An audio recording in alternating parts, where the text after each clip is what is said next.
మనతో పాటు ఐటీడీఏ గిరిజన శాఖ చైర్మన్ ఉన్నాడు. తిరుపతి అన్నతో మాట్లాడిద్దాం. అసలు కొమరం భీం వర్ధంతి సాటిస్ఫైగా ఉందా లేదా?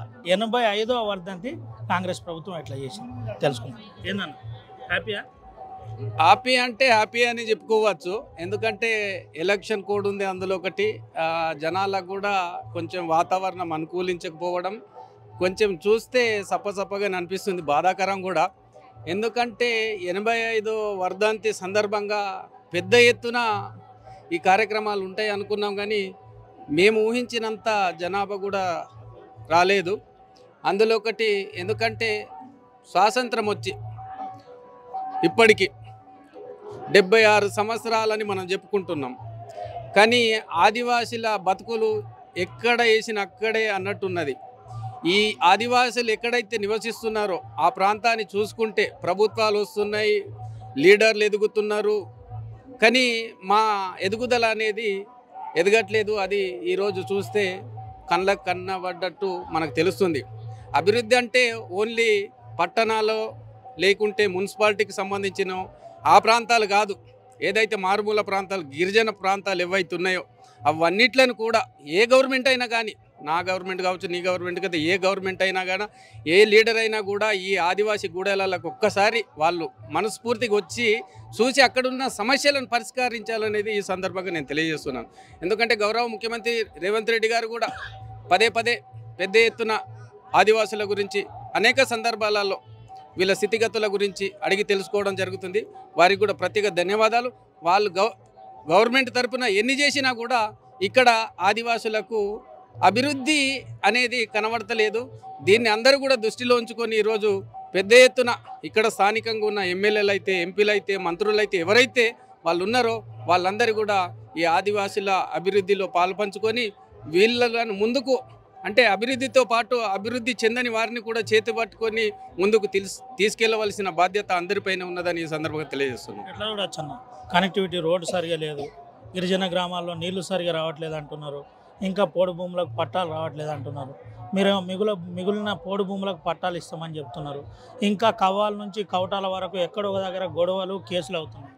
వాస్తవంగా మొన్నటికి మొన్న ఈ ఏదైతే గిరిజన శాఖ మంత్రి గారితో మరియు ఫారెస్ట్ మంత్రి గారితో కూడా మేమందరం సమావేశం కావడం జరిగింది.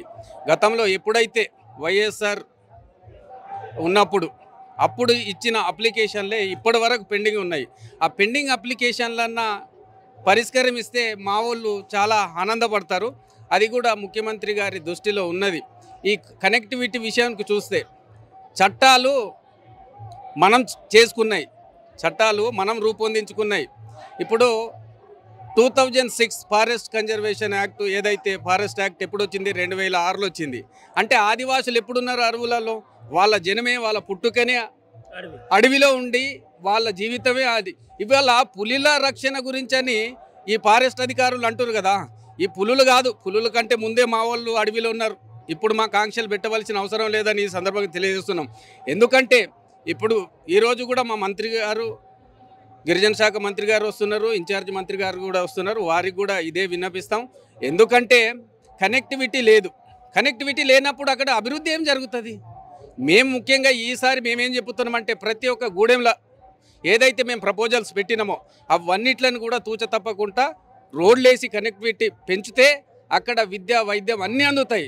రోడే లేనప్పుడు అక్కడ ఉద్యోగస్తుడు, ఉపాధ్యాయుడు అక్కడికి పోయి పిల్లలకు పాఠం చెప్పడానికే ఆ సౌకర్యం లేకపోతే ఏ ఉపాధ్యాయుడు పోయి అక్కడ పిల్లలకు విద్యా బోధన చేయగలుగుతారు? చేయలేరు.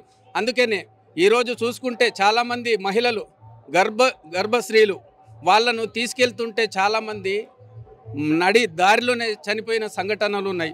ఇప్పటి కూడా ఇంత టెక్నాలజీ పెరిగినప్పుడు కూడా ఇంకా ఆదివాసీలు అందరూ వైద్యానికి దూరం ఉంటారు, చదువుకు దూరం ఉంటారు, అన్నిటికీ దూరం ఉంటారు. ఇప్పుడున్న టెక్నాలజీలో మనం ఎక్కడో పరిగెత్తుతున్నాం. ఫస్ట్ మా గ్రామాలలో వచ్చి ఒకసారి చూసి అక్కడున్న సమస్యలను పరిష్కరించాలని ఈ సందర్భంగా తెలియజేస్తున్నాం. చైర్మన్గా ఏం చెప్తారు ఆర్టీవీ ద్వారా ఒకటే చెప్పేది, ఏదైతే ఆదివాసీ గ్రామాల గూడెలకు కనెక్టివిటీ నిర్మించండి, విద్య, వైద్యాన్ని అందించండి, ఆటోమేటిక్గా అభివృద్ధి అనేది ముందుకెళ్తుంది. అంతే తప్ప కానీ మనం ఏదో వచ్చి ఈరోజు వర్ధంతిలు, జయంతిలు, పుట్టినరోజులు, వేడుకలు చేయడం వలన దానివల్ల ఒరిగేది ఏం లేదు. ఇక్కడే ఈ ప్రాంతాలనే, ఈ చరిత్రకమైన ప్రాంతం, ఈ ప్రాంతంలో గడిచిన 70 సంవత్సరాల నుంచి చూస్తే కుమ్రం భీము ఎవరి గురించి, ఆయన సొంతం గురించి కొట్లాడిందా? ఈ ప్రజల ఇబ్బందులు పడుతున్న దానిపైననే పోరాడి ఈరోజు వారు ఆసీనులైనరు. వారు చేసిన కృషి వల్ల ఈరోజు ఎంతో కొంత మాకు గుర్తింపు ఉంది, మాకు రెస్పెక్ట్ ఉంది. అందుకనే ఆయన ఆశయాలను సాధించాలంటే ఈరోజు ప్రతి ఒక్కరు కూడా ముందుకెళ్ళి ఈ అందరినీ ఇక్కడున్న ఏదైతే 12 గ్రామాలు ఏవైతే ఉన్నాయో వీటిలను ముందుగా అభివృద్ధి చేసి ముందుకెళ్లాలని ఈ సందర్భంగా అందరినీ రిక్వెస్ట్ చేస్తున్నాం.